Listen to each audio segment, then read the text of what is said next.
मुंबई को अब अपना दूसरा इंटरनेशनल एयरपोर्ट मिल गया है। मुंबई इंटरनेशनल एयरपोर्ट एक ऐसा प्रोजेक्ट है जिसमें विकसित भारत की झलक है।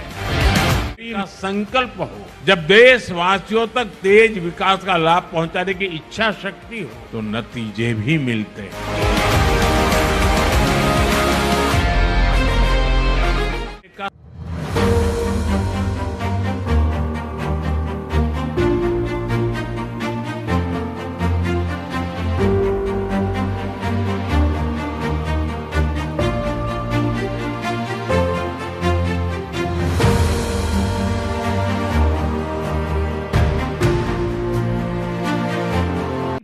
Three times bigger than Mumbai.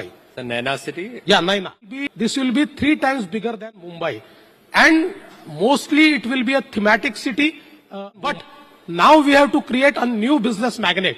And this new business magnet will be the new urban agglomeration in and around this new airport, which is this Naina city. But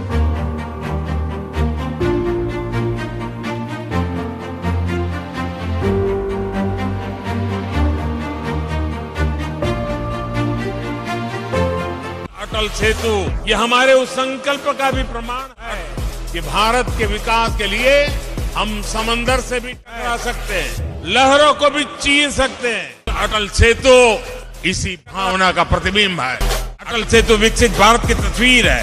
विकसित भारत कैसा होने वाला है उसकी एक झलक है।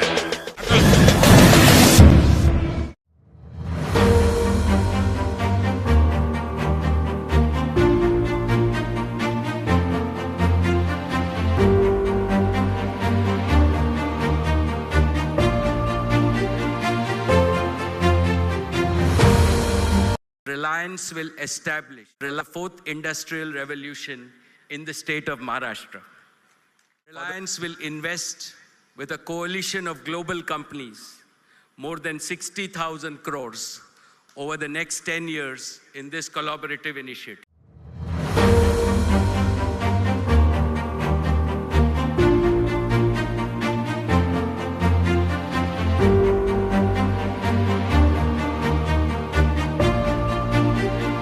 मुख्यमंत्री देवेंद्र फडणवीस के नेतृत्व में विरार अलीबाग बहुउद्देशीय कॉरिडोर परियोजना को मंजूरी मिल गई है। करीब 32,000 करोड़ की ये मेगा परियोजना मुंबई एमएमआर की कनेक्टिविटी को पूरी तरह बदलने वाली है। इस कॉरिडोर के जरिए विरार से अलीबाग तक तेज, आधुनिक और हाई स्पीड कनेक्टिविटी तैयार होगी। महाराष्ट्र राज्य सड़क विकास निगम अब बीओटी मॉडल पर इस परियोजना की प्रक्रिया शुरू करेगा।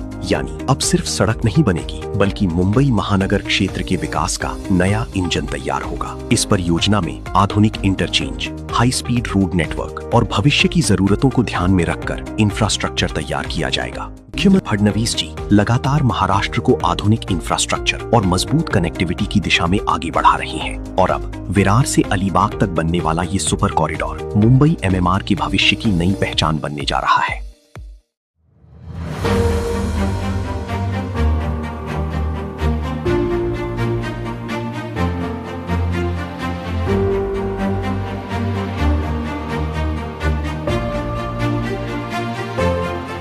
मुंबई पुणे एक्सप्रेस हाईवे पे जहां सबसे ज्यादा जाम होता था वो घाट सेक्शन, वहां पर ये लिंक तैयार की गई है जिसमें केबल स्टेड ब्रिज है, जिसमें अंडरग्राउंड टनल है और हम लेक के नीचे से भी उस पूरे प्रोसेस में गए हैं।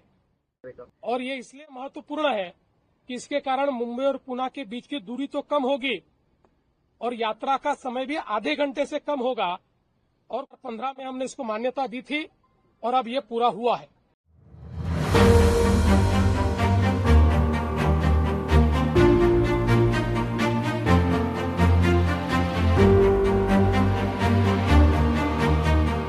मुंबई पुणे एक्सप्रेसवे में बड़े पैमाने पर उन्नयन का प्रस्ताव दिया है कि पुणे एक्सप्रेसवे को 10 लेन वाले सुपर हाईवे में बदल दी जाती है ताकि यातायात से निपटा जा सके और देश के सबसे बिजीएस्ट कॉरिडोर में से एक।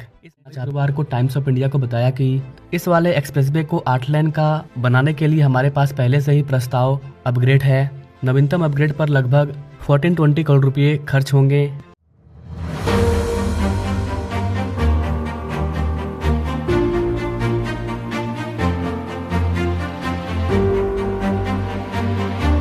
इसी चिरले से आगे मुंबई पुणे एक्सप्रेसवे तक एक एलिवेटेड रोड का निर्माण किया जा रहा है। इस प्रोजेक्ट के तहत 2 एलिवेटेड रोड का निर्माण किया जा रहा है। पहला ब्रिज है अटल सेतु से गवान इंटरचेंज तक, जिसकी लंबाई है 4.5 किलोमीटर और ये 6 लेन का एलिवेटेड रोड होगा।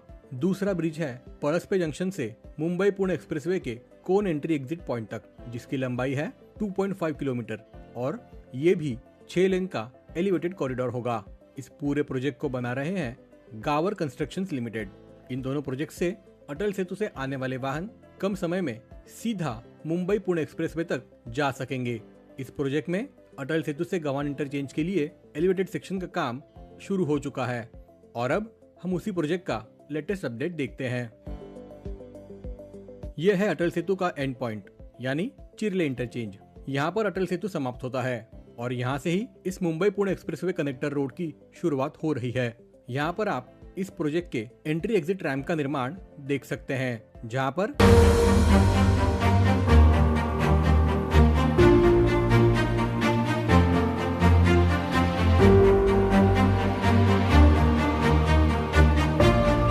Navi Mumbai 1000 plus acre tourism hub.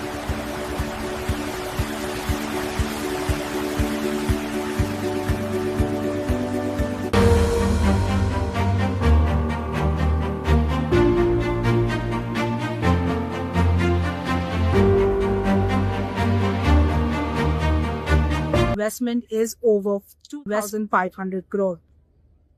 So once this facility is complete, Adani International Airport officials and FedEx hopes that Navi Mumbai International Airport, 100,000 square feet, fully automated air cargo hub at the Navi Mumbai International Airport complete, and when it will be fully functioning, we'll definitely keep an eye of that. But as of Wednesday, Chief Minister Devendra Fadnavis performed the groundbreaking ceremony of the FedEx Air Cargo Terminal, which will be developed as a fully automated high-tech air cargo terminal at the Navi Mumbai International Airport. From Navi Mumbai International Airport, this is me, Purvanchal.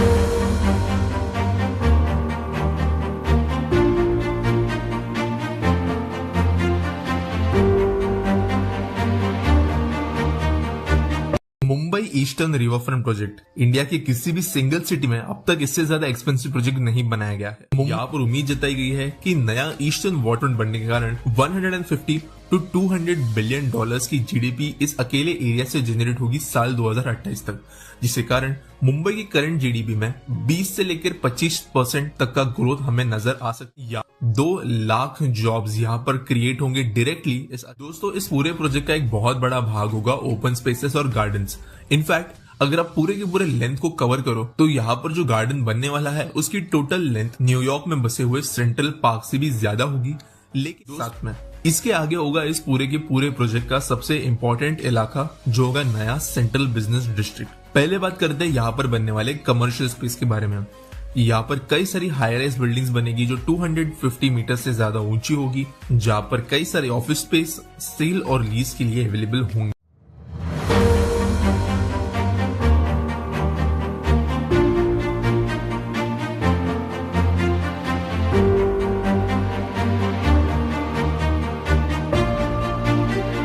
समृद्धि महामार्ग हम लोग यहाँ पर कर पाए। बहुत कम लोगों को उस समय यकीन था कि इस प्रकार का रास्ता बन सकता है, लेकिन एक व्यक्ति था जो पहले दिन से मुझ पर यकीन रखकर इस पर काम कर रहा था, और उस व्यक्ति का नाम है उस समय के मेरे मंत्रिमंडल के मंत्री और आज के मेरे मुख्यमंत्री एकनाथ शिंदे जी, जो पहले दिन से रास्ते पर उतरकर इस सारे मार्ग के लिए काम करते रहे।